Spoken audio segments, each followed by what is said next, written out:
nandito naman ako para mag-unbox ng paborito kong brand na bag. At ito ay parehos ng print at kulay, pero iba ang klase ng shape ng bag. So, ayan na, ipakita ko na sa inyo. Ito yung lalagyan niya.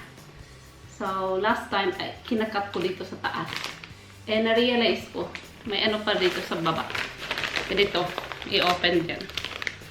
So, i-open natin dito para magamit pa natin yung lalagyan na ko. Kasi ang cute. So,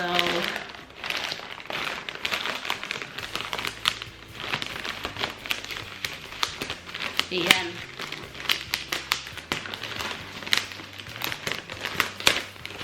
Ayan na. Hindi lang may resibo. At ito ay from Cath Kidston.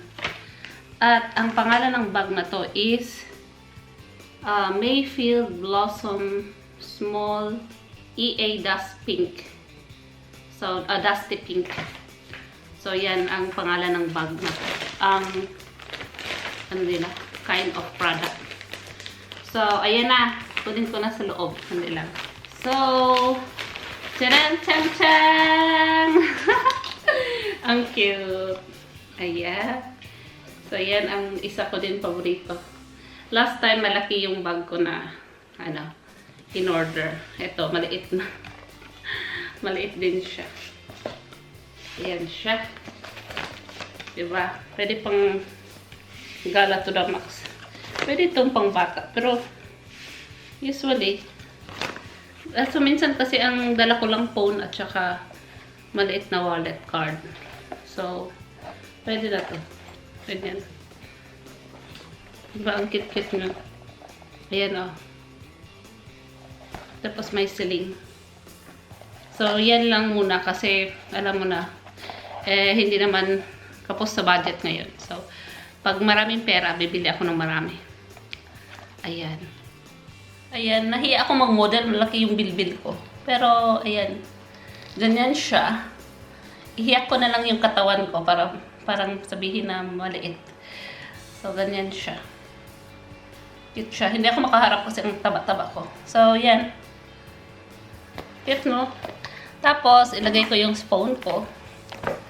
Ayan. Tingnan mo yung phone ko. Pareha sila ng kulay. Tadang! So, ayan. Pag maliit lang ang gusto mong dalhin, pwede yan siya. Pang card lang at saka,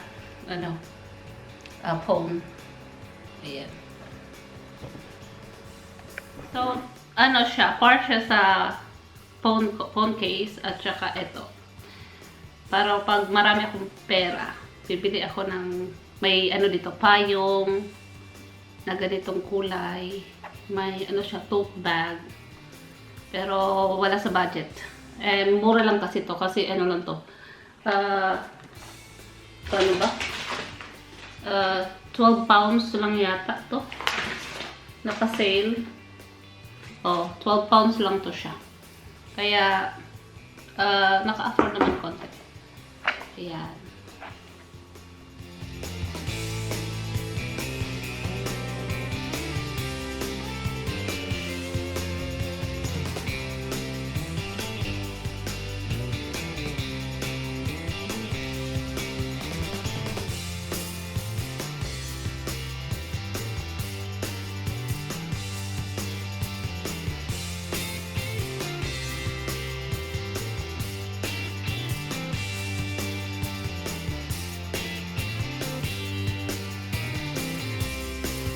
Thank you for watching. Please like, share, and subscribe, and click the bell of notification. Hanggang sa susunod na unboxing. See you then.